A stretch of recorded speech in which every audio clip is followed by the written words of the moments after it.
Hey YouTubers, TJ here. Welcome back to the shop. This is part 2 of the Hodaka modification to the top shock mount.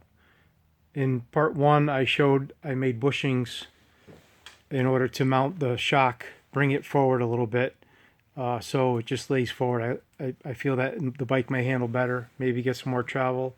I think I'm going to have to get into some new shocks because I have other plans for the swing arm as well. I'll show you that in a minute. So this is the 71 Ace 100. I stripped it down today. Took the forks off, took everything out, took this swing arm off. It's dirty because it's 25 degrees out. I couldn't wash it.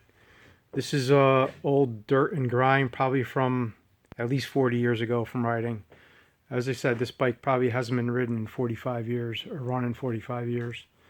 But you could see I just redid, made another bung here, bushing, and I TIG welded them in both sides, pretty strong.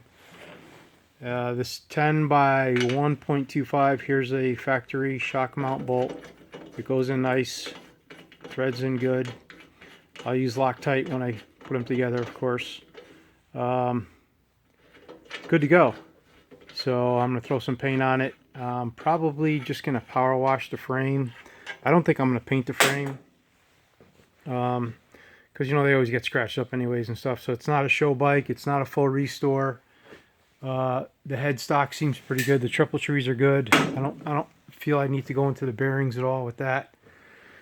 However, the swing arm bushings, again, I don't see a problem with these guys. I noticed on SoCal Hodaka on YouTube, the guy shows pounding them out and replacing new ones.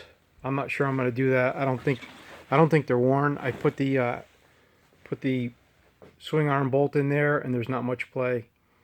So this is my dad's bike. He bought it in '71, and us kids used it in the mid to late '70s and early '80s. But when we were growing up, we're riding this bike at 10 or 11 years old. We weren't that tall for a full-size bike, so my father modified the swing arm.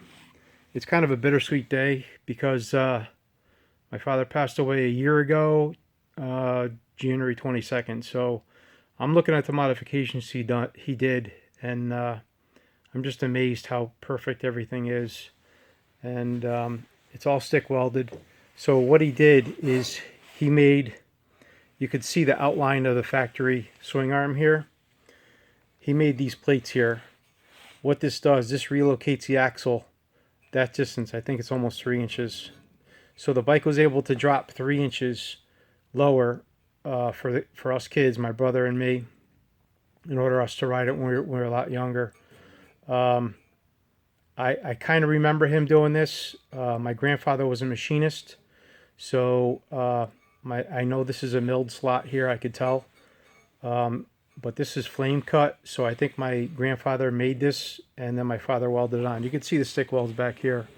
Very stout, very strong. Not a problem at all. However, I remember, I don't know what year it was, probably we were 11 or 12 years old. We were jumping, and the swing arm actually broke right here. You could see the welds. It's stick welded. My father stick welded it. It's sorry for the shadow, but it's stick welded back here as well. Never had a problem. It's very straight actually. But what I might do with this is I might cut this, not this plate. I'm gonna save this for my kid because once he grows out of his smaller dirt bike, I'm sure he's gonna want to ride the Hodaka. So what I might do is I might cut it here. Actually, I'm going to cut it right behind these bosses here, where it's straight, and I'm probably going to add 1.5 inches or 2 inches to make the swing arm longer.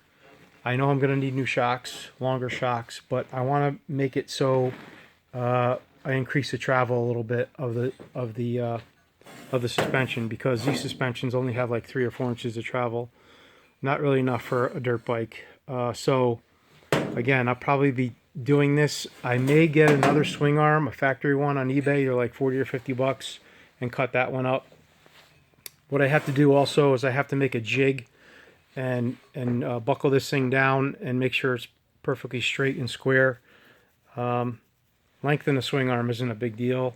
I'll probably machine bungs and make it either slip fit into here, the bung, or probably a pretty tight fit, and the other side do the same thing. And in the interim, I can clean this weld up as well and take it and sand all this down and just paint it red. I'm not even sure what red this is, but it's a lot of orange. It looks like Chevy orange to me. But I'd have to look online. If anybody knows what paint you guys use for a spray rattle can, let me know.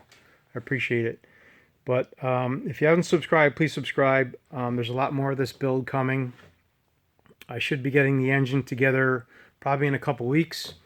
It's being bored and honed right now. I don't have capability of doing that, so I brought it to a guy who's doing it locally. So again, I'm probably just gonna wash this frame up, clean it up a little bit. Probably not gonna paint it. Probably just gonna, if I do modify a swing arm, I'll paint the swing arm. If you haven't subscribed, please subscribe. Thank you.